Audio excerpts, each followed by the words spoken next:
popular voting in the West African nation of Benin as the country looks set to elect a new president. The main candidates have cast their votes, including Prime Minister Lionel Zinsou. Thomas Boni Yayi is stepping down after serving the maximum 2 terms allowed.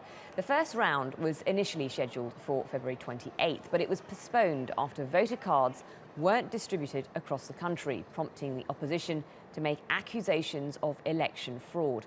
Almost 5 million people out of a population of 10.5 million are expected to vote. With a record 33 presidential candidates, a victory for any of them in the first round is unlikely. The top 2 finishers will head to a runoff election within 15 days.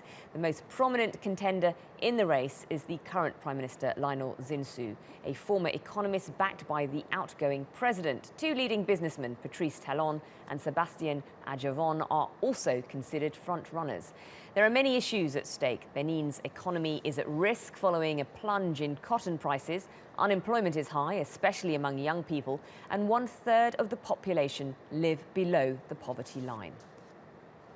Well, Ella Abatan is a researcher with the Institute for Security Studies in Senegal's capital, Dakar. She has more on the main challenges Benin's new president will face. There's a lot of issues that are bringing voters to the poll, and among those, there's poverty. According to the World Bank statistic of 2011, the latest statistic, there haven't been any since then. The poverty, more than 36% of Benin population live below the poverty line of $1.25 per day.